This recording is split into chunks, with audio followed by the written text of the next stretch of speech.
África e para iso non se nos ocorreu mellor idea que saltar desde Burela e desde Burela a Cabo Verde.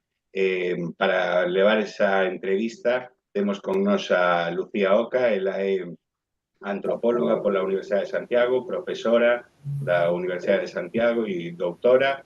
Ela adicou unha boa parte da súa vida a acompañar e investigar sobre o proceso de chegada e desenvolvemento da comunidade caboverdiana en Burela. Foi moitos anos profesora na Universidade do Miño e poderíamos falar moito máis de Lucía, pero xa non temos tempo. Así que, Lucía, adiante. Hola, moi boa tarde. Boa tarde, agradezo moito rapidamente, pero agradezo mesmo esta oportunidade de conectar as miñas dúas terras preferidas e agradezo a iniciativa porque me parece tamén moi interesante. Bueno, Cabo Verde, digamos que non é un país especialmente receptor de persoas galegas. Eu propia vivín ali un par de anos, pero lembro moi poucas persoas galegas residentes ali, pero sí que podemos destacar que se dá o caso contrario. Temos unha comunidade aquí con máis de 40 anos de existencia en Burela e en outras localidades da Mariña, que actualmente se di que chega a perto de 1000 persoas, que non é pouco. Esta creo que é a ligación o elo máis importante entre estes dous países, especialmente entre a Mariña e a Illa de Santiago. En a Illa de Santiago está Clara Presedo, a quen saudamos. Boas tardes, Lucía. Que nos vai acompañar. Boa tarde, mo aquí estado. Todo ben, todo dereito. Todo ben. Clara está na Oficina Técnica de Cooperación da ECIDE en Praia. Bueno, ela xa nos contará que fai aí, mas só quería dicir que ela é pedagoga, que ten especialización en Dereitos Humanos e en cuestións relacionadas coa inclusión social e ten experiencia ou está traballando para cada vez ter máis experiencia no campo da xestión de proxectos en cooperación internacional ao desenvolvemento. Ten traballado en distintas entidades no Estado español, tamén ten estado un ano en República Dominicana e ora penso que leva casi un ano na oficina de Praia. Boa tarde, Clara, benvida. Contanos un pouco para comezar que fas aí, como chegaches a Cabo Verde. Bueno, primeiro, boas tardes, gracias, Lucía. Tamén grazas á organización por organizar o Maratón de Galeguidades. Pois eu cheguei a Cabo Verde en novembro, é verdade que non levo moito tempo. Estou traballando na cooperación española gracias a unha bolsa formativa que organiza o Ministerio de Asuntos Exteriores de España. E nada, pois aquí iso, levo desde novembro, vou estar até agosto, non é moito tempo, pero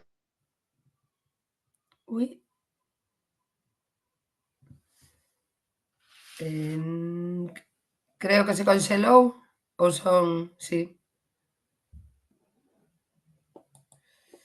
A ver, teño por aquí polo... Que raro, porque está nunha oficina. A verdade é que non temos máis persoas, somos as dúas. A ver se consigo...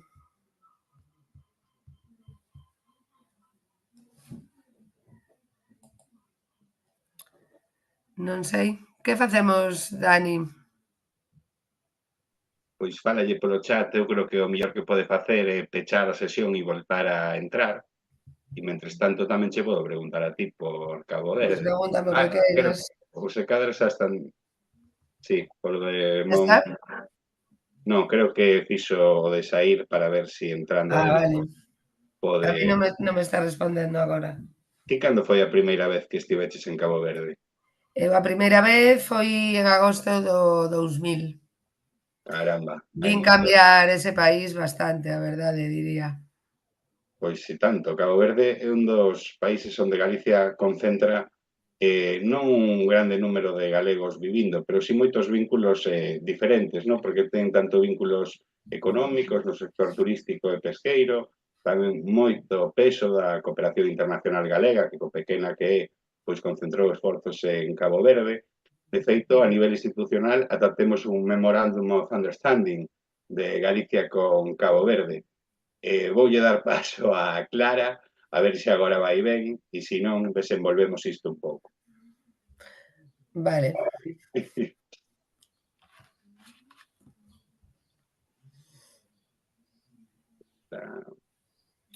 Está no proceso de entrar, pero claro. Vale. Bueno, ti ben sabes de esos vínculos. Penso que eres unha persoa que os estudiou bastante a fondo, non? De feito, conocémonos por iso, non? Pois é. O que non sei é se, por exemplo, a Clara, que é do ámbito da cooperación ao desenvolvemento, se nestas 2 décadas, por lo menos, que ti levas vendo as intervencións non só da cooperación galega, sino de cooperacións internacionais de todo o mundo, A ver houve... agora, que Aí vai. Agora Vale, sí. agora sí. Ai. Pois desculpade porque non sei que pasou, acabo de cambiar de auriculares, agora se escoita ben? Sí, é que quedache como conxelada. Vale, pois nada, desculpade, xa non sei onde me tiña quedado, pero bueno, iso. Que Estabasnos desde contando.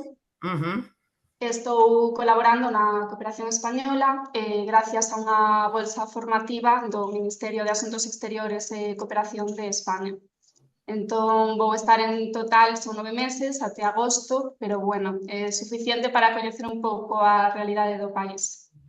E que destacarías de Cabo Verde? Porque, bueno, Clara e eu coñecímonos en xaneiro, que eu estuve en Poraló, vin como moitas veces a unha persoa cautivada ou non? Encantada co país. Que é o que che cautiva de Sí, Cabo a Verde? verdade é que sí. É un país pequeno, pero é verdade que son moitas illas e todas son diferentes entre sí. Eu penso que é algo que sí que destacaría como en primeiro lugar, porque temos 3 illas, Maio, Boavista e Sal, que poden recordar un pouco máis a esa vida caribeña, máis de praia, de cor así azul clariño. Despois está a Illa de Fogo, que é dun carácter moi volcánico. Santo Antón tamén é moi diferente porque ten montañas moi escarpadas. Entón, a paisaxe de Cabo Verde é como moi diferente entre as illas. E falando un pouco así da xente caboverdiana, que, bueno, a xente caboverdiana se define como xente con moravesa, xente anfitriona, non? Da mellor, a verdad, é certo, non? Pero tú pensas, en que pensas que nos podemos parecer as persoas galegas e as caboverdianas? Que cousas nos conectan? Pois mira, eu un pouco en relación con o que estás a falar, sí que é verdade que ao chegar a Cabo Verde todo o mundo fala da moraveza e do ben que acolle do ben que acollen os caboverdianos, e penso que sí que é verdade, pero é certo que a hora de facer amizades con persoas caboverdianas, sí que podo encontrar aí un pouco un vínculo con o carácter dos galegos, no sentido de que pode haber un pouco ese receo ao principio, ata que non coñeces ben a persoa. E penso que iso é algo que tanto os caboverdianos como os galegos o temos en común.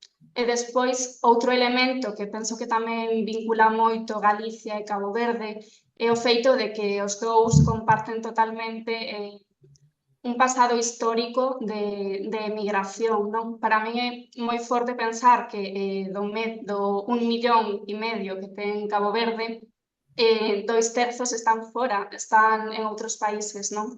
E tamén en Galicia non nos temos que remontar tanto atrás para lembrarnos de todos os galegos e galegas que emigraron tanto a América Latina como a países europeos. Sí, e que aínda están presentes, como podemos ver hoxe, non? Sí. Sí, quizás esa morriña que alguén falaba na anterior nas anteriores entrevistas, ¿no? Que en Cabo Verde tamén ten a súa palabra propia, que é a sodade ou a sodad, que é un sentimento que nos une, non?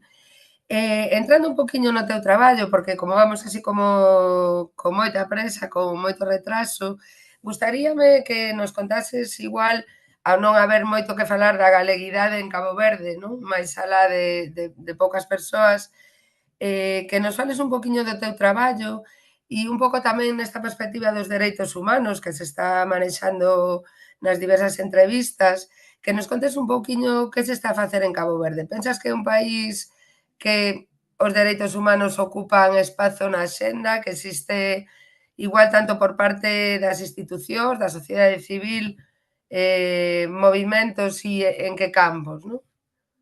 Sí, pois eu penso que sí, que a verdade, tanto partindo en primeiro lugar desde o propio goberno caboverdiano, penso que sí que é un país con un contexto bastante diferente a outros países do continente africano, porque é verdade que os dereitos humanos sí que están na axenda política e eu penso que sí que hai vontade de seguir mellorando cada vez máis, non? Sí que é verdade que aínda así hai moito que facer e hai moitos problemas sociais en Cabo Verde. Eu, por exemplo, cando cheguei aquí, e tamén as miñas compañeiras, nos chamou moito a atención que hai como moitos cartéis publicitarios nas estradas en Cabo Verde facendo sensibilización para que os pais caboverdianos asuman a súa responsabilidade de pai e fagan como ese traballo de cuidado, non? Porque hai moito abandono por parte paterna. Entón, sí que hai moitos problemas nos que seguir afondando e nos que mellorar, pero, bueno, eu no meu traballo principalmente estou apoiando en temas de xénero e os dereitos da muller, é verdade, é algo que tamén se está a traballar bastante, a verdade. Tanto os problemas de violencia basada no xénero, estás a traballar moito, tamén é un país onde se está comezando a traballar con a comunidade LGTBI, é un país tamén onde está permitido abortar, cousa que non se pode dicir de todos os países no continente africano. Non sei, por exemplo, a homosexualidade tamén non está penalizada como noutros países que sí.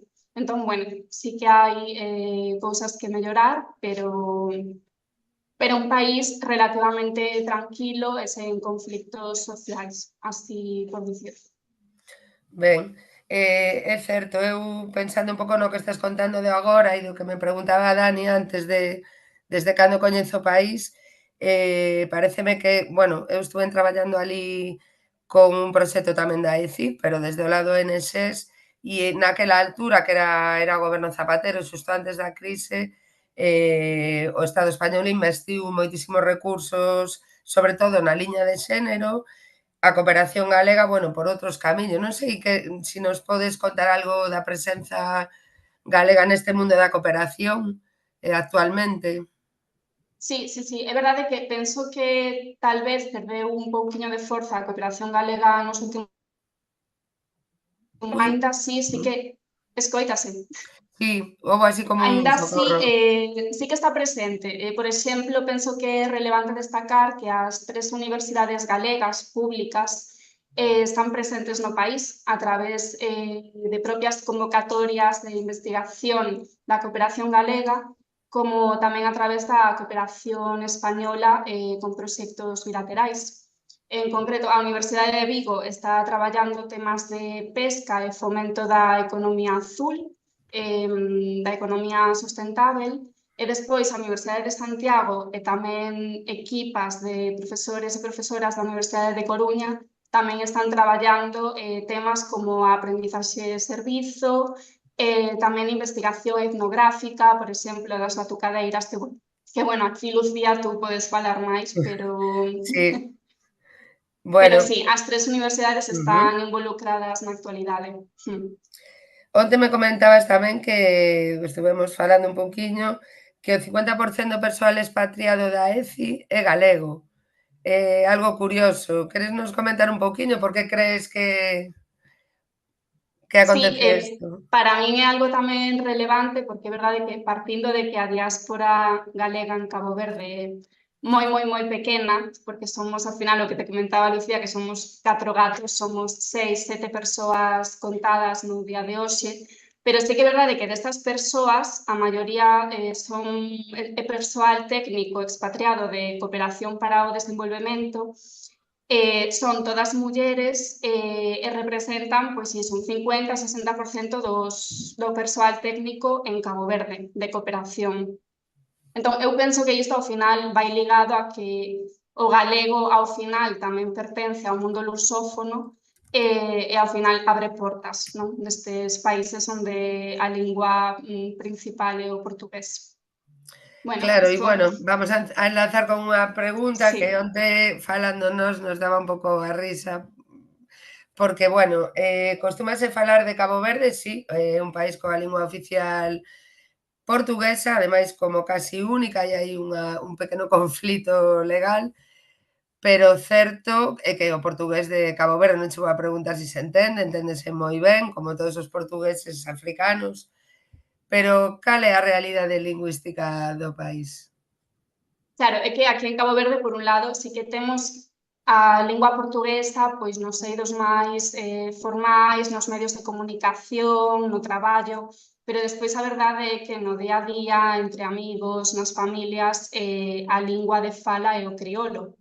O criolo sí que é verdade que nace partindo do portugués e de outras linguas africanas, entón sí que pois, parte da súa gramática sí que é similar ao portugués, pero ao final é unha lingua diferente e tamén ten a particularidade de que entre as diferentes illas os criolos que se falan son diferentes. Entón é un reto porque tamén a xente fala criolo moi rápido. Sí que dá para entender, se pode entender ben, pero bueno, a hora de falalo, pois é pouco a pouco, escoitar todos os días, sí que é un desafío, pero unha lingua moi bonita. Ben, estarnos creo que apresando un pouco, porque penso que teñen que seguir conectando con outros países, así que, bueno, poderíamos estar aquí falando, penso, moito tempo, un bon anaco máis, pero, bueno, agradezo moito a Clara que bueno, a súa presenza e prestarse para esta entrevista, deséxolle que lle vaya moi ben, que lle continue a ir moi ben no país, e que quizás poda quedarse por aí un tempiño máis, como ela quere. Nada, agradezo a Dani, non sei se Clara queres darnos algún mensaxe final. Pois nada, eu a verdade tamén agradecer a organización porque para min foi un placer poder participar e nada, tamén animar a xente a que visite Cabo Verde porque penso que é un país que a día de hoxe non é aínda moi visualizado, non está moi presente así como posible destino, pero é un país maravilloso, a verdade. Moi ben. Pois aquí o vamos ir deixando. Agradecemos a Dani o convite e, bueno, eu simplemente quero deixar un saúdo especial para o compañeiro de Guiné que ven a seguir, para o Xavi Lombardero, que hai moito tempo que non vexo. Agradecer Obrigado. a toda a xente presente e enviarvos unha aperta. Obrigadas, Lucía. A partir de agora xa non